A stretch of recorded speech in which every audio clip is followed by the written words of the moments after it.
हरे कृष्णा। तिरुपति मंदिर के अंदर प्रसाद में हमें गाय खिला दी।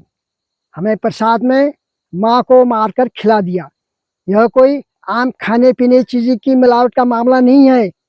यह तो कोई राजनीतिक मामला भी नहीं है। यह षड्यंत्र है सनातन धर्म के विरुद्ध। जरा सोचिए किस हद तक हिंदू सनातनी को ललकारा जा रहा है, चुनौती दी जा रही है। वैसे तो भारत एक धर्मनिरपेक्ष राज्य है, निरपेक्ष देश है, लेकिन हिंदू के मंदिर को सरकार कंट्रोल करती है। यानी उनसे जो पैसा आता है वो सीधा सरकार के पास चले जाता है। वही दूसरे धर्म जैसे मस्जिद हो गए, चर्च हो गए, गुरुद्वारा हो गए, उनके साथ ऐसा नहीं होता है। हमारा देश और धर्म के खिलाफ पूरी दुनिया है और हम अकेले हैं। एक ऐसी खबर जिससे तिरुपति बालाजी के सभी भक्त, सभी सनातनी को बहुत बड़ा धक्का लगा है। भ्रष्टाचार का ऐसा मामला कि भगवान को भी नहीं छोड़ा। तिरुपति बालाजी का प्रसाद हम सभी ने खाया और अपने परिवार वालों को, दोस्तों को बड़े प्यार से, बड़े गर्व से, आस्था के साथ बांटा है। तिरुपति बालाजी के लड्डू पूरे देश में, हर राज्य में, हर जिले में, हर आदमी ने या तो खुद जाकर या जो कोई वहां गया उसे कभी न कभी मंगाया हो और खाया है बड़े प्रेम से। लेकिन यह खबर सुनते ही सारी खुशियां धरी ही धरी रह गई। तिरुपति मंदिर में 3.5 लाख लड्डू रोज बनते हैं। इसको प्रसाद कहा जाता है, जिसे 500 करोड़ सालाना कमाई होती है। यह लड्डू प्रसाद बड़ी शुद्धता से बनाई जाती है। तिरुपति बालाजी मंदिर से 23 किलोमीटर दूर एक गांव है। उस गांव में यह लड्डू प्रसाद बनकर तैयार भी आता है। फूल माला वहीं से आती है। मजे की बात है, इस गांव में बिजली नहीं है और नहीं इस गांव में कोई बाहरी व्यक्ति प्रवेश कर सकता है। यहाँ के सभी भक्त एक विशेष कपड़ा पहन के बड़े संयम से प्रसाद बनाते हैं।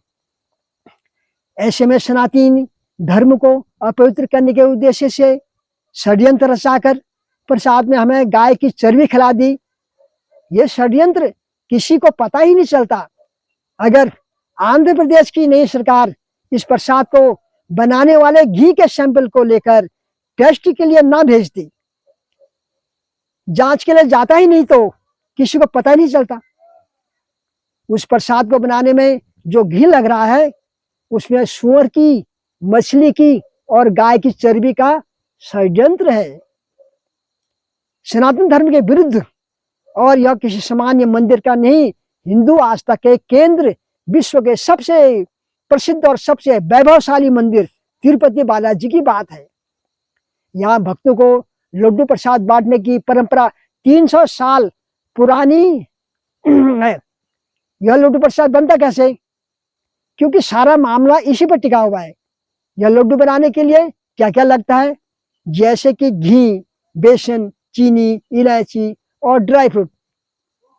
अब यह जो घी है इसमें यह सारी मिलावट थी, जो कि लैब रिपोर्ट में कंपनी घी के सैंपल को जांच के लिए गुजरात के आनंद लेबोरेटरी में भेजा गया, जिसका नाम है centre for analysis and learning in life stock and food. इस लैब में 9 जुलाई को सैंपल भेजा गया और 16 जुलाई को रिपोर्ट आई, जिसके बाद पता चला और हंगामा हुआ। लड्डू बनाने के लिए घी को गर्म किया जाता है और उसमें बेसन की बूंदी छानी जाती है। फिर उसी बूंदी को चीनी, ड्राई फ्रूट और इलायची में मिलाकर लड्डू तैयार किया जाता है। यह घी पहले एमएफ कर्नाटक मिल्क फाउंडेशन, जो नंदिनी ब्रांड को कंट्रोल करती है, उससे लाया जाता था पहले। नंदिनी के milk products one of the best होते हैं, क्योंकि यहाँ क्वालिटी का बहुत ज्यादा ध्यान रखा जाता है। लेकिन होता यूं है कि नंदिनी मिल्क की प्राइस पिछले साल कुछ रुपये बढ़ा दी जाती है, जिसके कारण यह घी महंगा हो जाता है।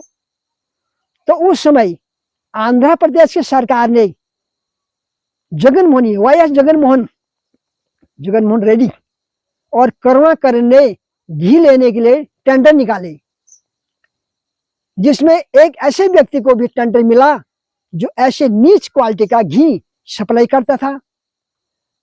इसे वो 50 रुपये प्रति किलो के हिसाब से बेच रहा था। इसका मतलब साफ था, घी में मिलावट थी। लेकिन उस समय की सरकार को तो बस ज्यादा पैसा, अपना प्रॉफिट बनाना था। तो आप समझे कि तिरुपति बालाजी का मंदिर जो है उसे कंट्रोल कौन करता है? टीटीडी, यानी टी फॉर तिरुपति, तिरुमला तिरुपति देवस्थानम, जिसमें तिरुपति शहर का नाम है, तिरुमला स्थान का नाम है, क्षेत्र का नाम, और डी का मतलब है देवस्थानम। तो इस टीटीडी को मैनेज कौन करता है? आंध्र प्रदेश के रूलिंग गवर्नमेंट्स, यानी जो सरकार उस समय सत्ता में है, वो कंट्रोल करती है। अब वैसे तो भारत एक धर्मनिरपेक्ष देश है, लेकिन हिंदू के मंदिर को सरकार कंट्रोल करती है, यानी उनसे जो पैसा आता है वो सीधा सरकार के पास चला जाता है। वही दूसरी लोग मस्जिद, चर्च, गुरुद्वारे, उनके साथ ऐसे नहीं होता है। बाकी धर्म मजहब अपने धार्मिक स्थानों को खुद मैनेज करते हैं। अपने और धार्मिक स्थान, समाज, सोसाइटी को उत्थान के लिए, बढ़ाने के लिए, उनको उनका सपोर्ट करने के लिए मदद करते हैं। जबकि सनातन धर्म के मंदिर को सरकार कंट्रोल करती है और वहां से कोई पैसा, रिन्यू और डोनेशन जो आता है उसे अपने पास रखती है। और उस समय उस राज्य की जो सरकार होगी, उसकी जैसी विचारधारा होगी, उसका असर मंदिर में देखने को मिलेगा। आंध्र प्रदेश में पिछली सरकार जो खुद सुअर का मांस खाते हैं, इसलिए उन्हें उसमें कुछ गलत नहीं लगता। इसलिए गौ मांस से उन्हें कोई परेशानी नहीं, क्योंकि वह अपनी मान्यता के अनुसार काम कर रहे हैं। लेकिन जरा सोचो कि मंदिर वो स्थान है जहाँ भगवान को शुद्ध सात्विक भोग लगाया जाता है, जिसमें प्याज लहसुन वर्जित है। इसलिए यह बहुत जरूरी है कि पवित्र स्थानों का नियंत्रण पवित्र लोगों के हाथ में हो। एक और एंगल से इसे समझते हैं हम लोग, जैसे ए और बी, ठीक है। अब ए के पास जितने भी धार्मिक स्थान हैं वो ए रिलीजन के कंट्रोल में है। बी के पास जो भी जितना भी वो है वो बी रिलीजन के धार्मिक स्थान है, वो सारे सरकार के कंट्रोल में रहती है, ए वाले। अगर बी रिलीजन के लोग गरीब हैं तो अपने लोगों को सपोर्ट नहीं कर पाएंगे, क्योंकि उनके पास फंड नहीं है। लेकिन जो ए रिलीजन के लोग हैं उनके लिए बी रिलीजन के लोगों को पैसे देने का लालच देकर कन्वर्ट करना आसान हो जाएगा, क्योंकि उनके पास उनके फंड का पूरा पैसा है। मतलब कि अगर हिंदू मंदिर को सरकार नियंत्रण करती है तो उनके मंदिर है उनकी मदद नहीं कर सकते। और जो गरीब है, तिरुपति मंदिर के अंदर प्रसाद में हमें गाय की चर्बी खिला दी, जिस गाय में 33 करोड़ देवी देवता वास करते हैं, जिन्हें केवल छूने से बीपी डिप्रेशन दूर हो जाता है। उनके गोबर से हवन करते हैं, पंचगव्य बनाते हैं। भगवान श्री कृष्ण का लोक का नाम गोलोक है, कृष्ण लोक नहीं है।